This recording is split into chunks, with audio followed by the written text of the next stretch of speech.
Bir neçə gün bundan öncə paylaşdığım bir case üzərindən açıqlama verəcəyimi söz vermişdim. Bilirəm ki, bunu səbirsizliklə gözləyənlər vardır. Beləliklə, ekranda gördüyünüz klinik müşahidə məşhur neyropsixoloq Aleksandr Luriyanın test batareyasından, yəni test toplusundan olan qrafik seriya tapşırığı əsasında uşağın ali psixi funksiyalarının təşkilini qiymətləndirmək üçün aparılmışdır. Ali psixi funksiyalar nədir? Onu açıqlayaq ki, bilməyənlər də bilsinlər. Ali psixi funksiyalara daxil olur praksis dediyimiz məqsədyönlü hərəkət proqramlarıdır bu. Qnozis, qavrayış, diqqət, yaddaş, təfəkkür və əlbəttə ki, nitq. Tapşırığın mahiyyəti sadəcə göründüyü kimi, sizin gördüyünüz kimi qrafik elementlərin təkrarı deyildir. Burada hədəf proqramlaşdırma, ardıcıllıq, nəzarət və fəaliyyətin daxili plan üzrə saxlanılması kimi idarə edici və yaxud da icra edici də deyilir xarici ölkələrdə komponentlərin işləməsini üzə çıxarmaqdır. Təlimatı bir daha səsləndirim ki, izləyicilərə aydın olsun. Demək, mən uşaqla öncə söhbət edirəm və ondan sonra ona tapşırıqlar verməyə başlayıram və bu tapşırığa gələndə bu hardasa üçüncü tapşırıqdır bu batareya testində. Test batareyasında daha doğrusu və deyirəm, ona belə bir təlimat deyirəm. Təlimat çox önəmlidir. Yəni protokola görə təlimatın verilməsi elə olmalıdır ki, uşaq onu düzgün şəkildə anlaya bilsin. Və mən deyirəm, indi sənə bir çəpər şəkli çəkəcəyəm. Sən bu nümunəyə bax və eyni qaydada sətrin sonuna qədər bu çəpəri davam etdir. Çalış, flomasteri kağızdan ayırma. Eyni zamanda mən ona vizual motor dəstək verirəm. Əlimlə kağızın üzərindən göstərirəm ki, bax sətrin sonuna kimi. Yəni əlimlə bunu göstərirəm ona. Niyə görə mən bunu etdim bu uşaq üçün? Əslində protokola görə mən bunu etməməliyəm. Niyə görə etdim? Çünki hər diaqnostika başlayanda biz uşaqla biraz ümumi söhbət aparırıq ki, onun səviyyəsini müəyyən edək və ona görə testləri biraz da modulyasiya eləyək. Mən söhbətdən belə başa düşdüm ki, uşağın verbal materialın emalında çətinlikləri var. Yəni şifahi söylənilən məlumatı eşidir uşaq. Uşağın periferik aparatı olan periferik orqanı qulaq eşidir. Amma onun beyində olan onu bu verbal material, yəni sözlü material, şifahi materialı emal edən beyin hissəsi funksional olaraq yaxşı çalışmır. Ona görə də mən bu uşağa vizual motor hərəkəti ilə göstərdim ki, o bu tapşırığı sətrin sonuna kimi etsin. Və uşaq gördüyünüz kimi birinci sətirdə nə edir? Sadəcə bir düz xətt çəkir. Sadə bir motor proqram izləyirik. Və burada mən bu hərəkətdən sonra, bu davranışdan sonra mən anlayıram ki, uşaq proqramı götürmür, yəni anlamır, tapşırığı anlamır və belə deyək, tapşırığın strukturunu anlamır və proqramı qura bilmir. Protokola görə mən ikinci dəfə ona təlimat verdim, təkrarladım və yenə də vizual motor dəstək verdim. Amma bu dəfə mən ona vizual motor dəstəyi, bax o çəkdiyim o çəpər ki var, 4 element var orada. O seriyanı barmağımla yenə təkrarlayaraq, yenə də sətrin sonuna kimi bir düz xətlə göstərdim ki, sətrin sonuna kimi bax bu işarələri çək. Baxın, bu məqam çox önəmlidir. Əsas diaqnostik məqam bax buradadır. Gördüyünüz kimi, nümunədə gördüyünüz kimi, ikinci dəfə bax bu şəkildə təqdimat olunandan sonra, təlimatı təqdim etdikdən sonra mən uşaq proqramı götürür və gördüyünüz kimi orada çalışır ki, proqramı etsin. Amma sonra nə edir? Yenə də düz xətt davam edir. Biz burada nə görürük? Uşaq tapşırığı prinsipal olaraq anlaya bilir sanki və modeli imitasiya edir. Amma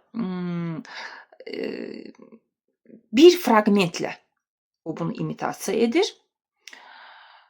Sonra isə yenə yuxarıdakı kimi düz xəttlə ikinci sətirdə də düz xəttlə davam edir.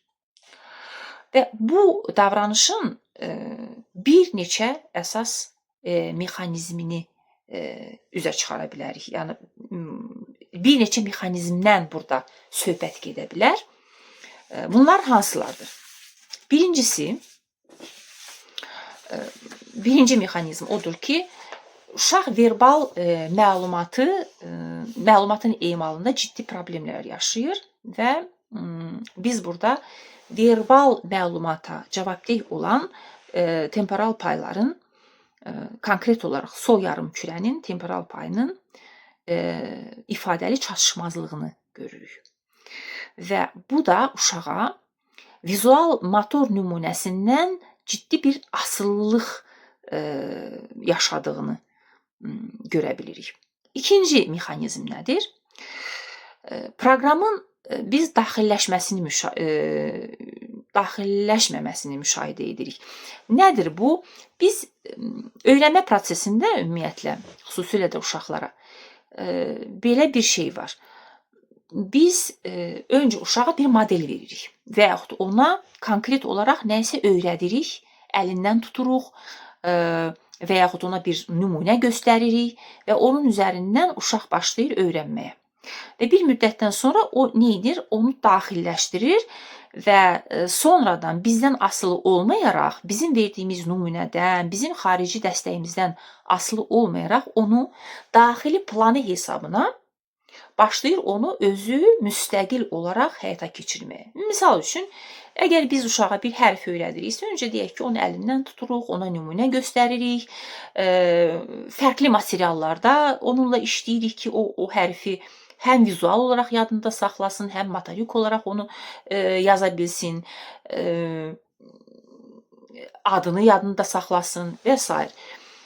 Amma bir müddətdən sonra uşaq onu daxilə alır, daxilləşdirir. Buna neyropsixologiyada introyeksiya deyilir və özü müstəqil olaraq bunu həyata keçirir. Amma biz burada nə görürük? Biz görürük ki, bu uşaqda xarici model əsasında fəaliyyət o göstərə bilir. Və hətta deyərdik ki, aşırı şəkildə bir imitasiya var. Yəni, mən tam dəqiqliklə necə göstərdimsə barmağımla, o onu eləcə də imitasiya eləyərək flomasterlə onu çəkir orada. Və çıxaracağımız burada nəticə nədir? Uşağın daxili planı yoxdur. Üçüncü mexanizm nədir burada? Perseverativ tendensiya görsənə bilir. Perseverativ tendensiya nədir? Perseverasiya sözü psixiatriyadan alınmış, neyropsixologiya keçid etmiş bir termindir. Təkrarlanma deməkdir. Yəni, bir hərəkətin və yaxud bir fəaliyyətin, belə deyək, ümumi fəaliyyətin situasiyadan asılı olmayaraq, bir səbəbi, bir məqsədi olmayaraq təkrarlanmasıdır. Mənasız olaraq təkrarlanmasıdır. Biz ikinci sətirdə görürük ki, uşaq proqramı yerinə yetirməyə çalışır, amma sonra yuxarıdakı ilk sətirdəki kimi o xətti perseverativ olaraq aşağıda təkrarlayır. Yəni, əgər mən onu özüm icra etməsəydim, kənardan baxsaydım, bu mexanizm daha güclü gələrdi mənə. Ki, burada perseverasiya gedib. Amma burada imitasiya aşırı olması daha güclü versiyadır, daha güclü mexanizm kimi görsənir mənə. Və dördüncü ortaya çıxan nədir?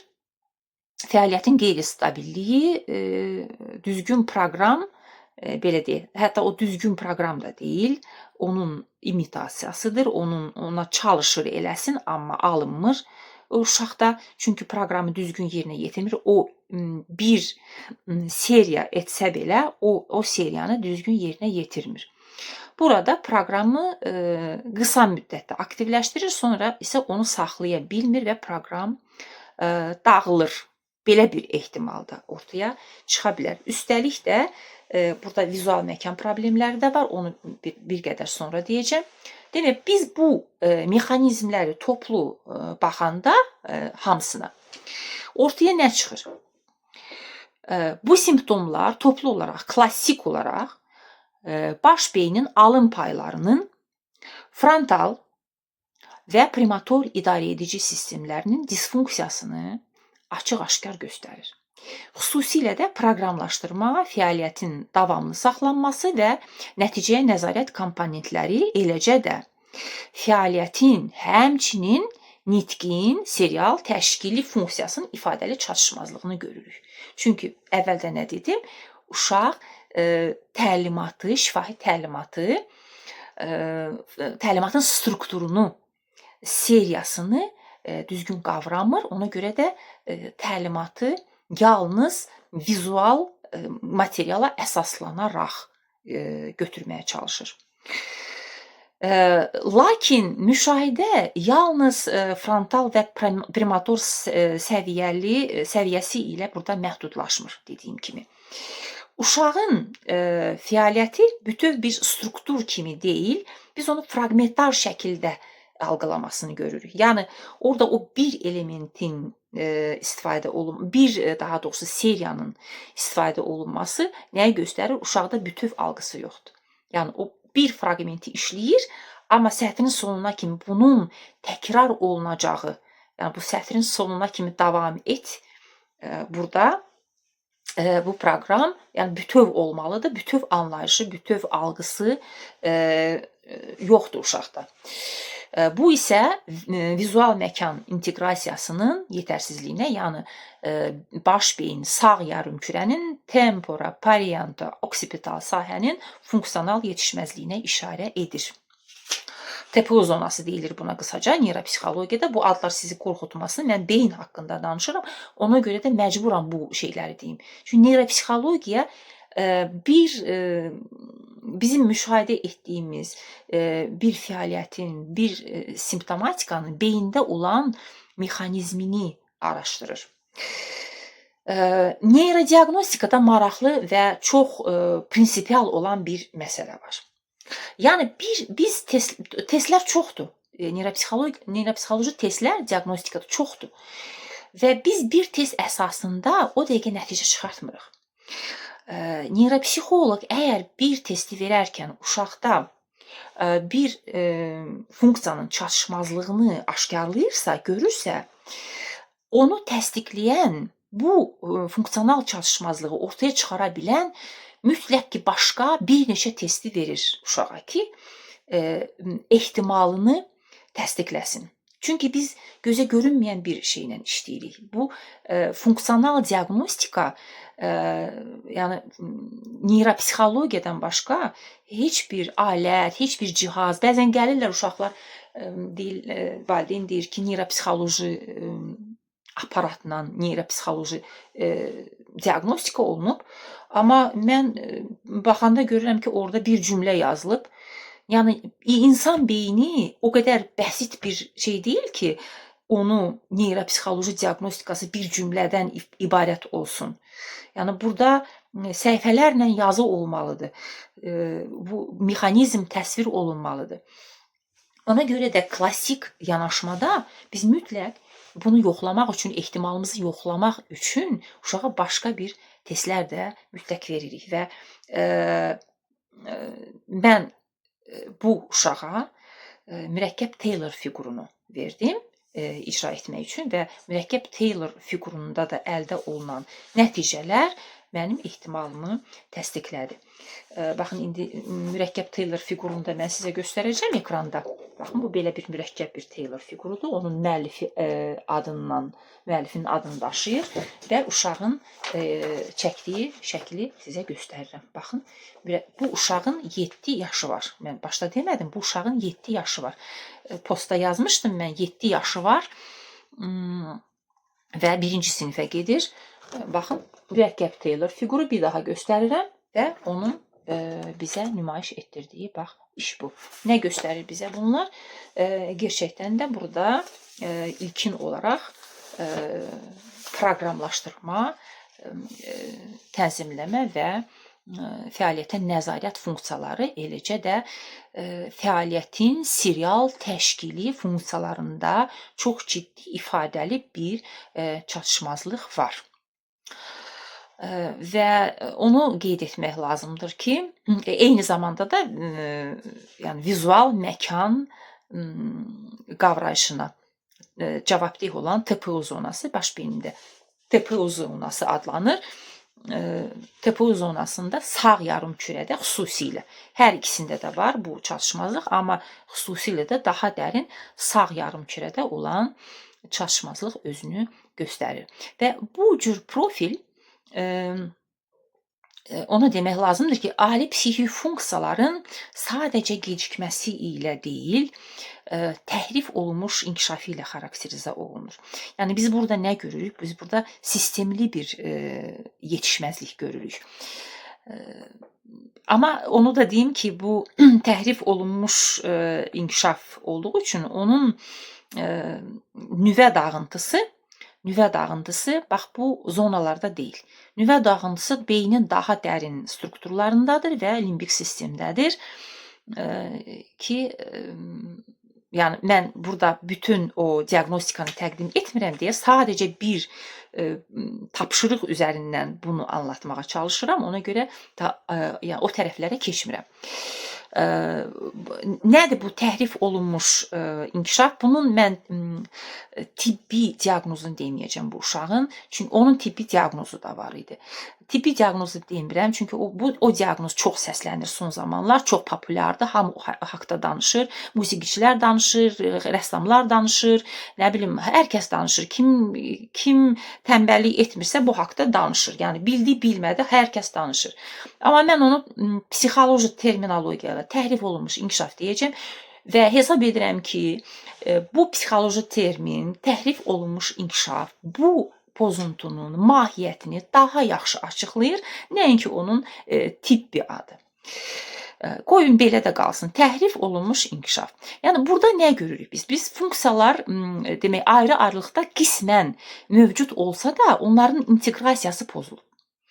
Və sistem qeyri-sabit şəkildə fəaliyyət göstərir. Həm premator prefrontal zonalar, yəni alın payları həm arxa tərəfdən, beynin arxa tərəfindən TPU zonası arasında əlaqələr formalaşmır.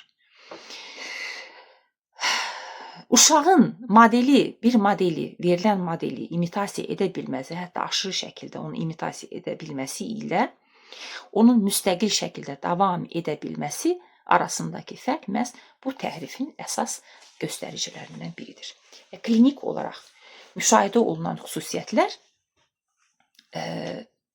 əsasən də xarici dəstəyə olan bağlılıq, perseverasiyalar ki, bu perseverasiyalar onun digər davranışlarında da özünü göstərirdi. Exopraksiyalar, exolaliyalar və proqramın daxilləşdirilməməsi, emalın fraqmentar olması, bunlar hamısı təhrif olunmuş inkişaf pozuntusunu bizə göstərir, buna uyğundur və həkim tərəfindən qoyulmuş o tibbi diaqnoz ki, hansının ki adını mən çəkmirəm, o diaqnozla tam şəkildə uzlaşır. Və sonda onu qeyd etmək istəyərdim ki, bu tip tapşırıqlar nəyə görə vacibdir? Baxın, neuropsixoloji dəyərləndirmə yalnız uşağın nəyisə düzgün edib etməməsi kimi səthi dəyərləndirmə ilə kifayətlənmir. Neuropsixoloji diaqnostika uşaq səhv etdisə, o niyə görə bu səhvi etdi? Və yaxud bu və ya digər strategiyanı seçdisə ki, müxtəlif strategiyalar var. Bu və ya digər strategiyanı seçdisə, niyə görə məhz o bu strategiyanı seçdi? Bu sualları cavablandırmağa çalışır və məhz fəaliyyətin necə qurulduğunu, hansı mərhələdə dağıldığını və hansı kompensator strategiyaların işə düşdüyünü üzə çıxartmağa çalışır. Və neuropsixoloji diaqnostika bu baxımdan çox unikal bir alətdir. O sadəcə simptomları təsvir etmir. Bu simptomların arxasında duran funksional sistemlərin qarşılıqlı münasibətini açır və məhz bu yanaşma sayəsində korreksiya işi məqsədyönlü şəkildə qurula bilər. Yəni uşağa göstərilən logistik kömək ünvanlı şəkildə həyata keçirilə bilər. Bu кейs üzərindən maraqlı təhlilləri davam etdirəcəm. İnşallah kim maraqlanırsa səhifəmizi izləməyə davam etsin. Allah'a əmanət olun.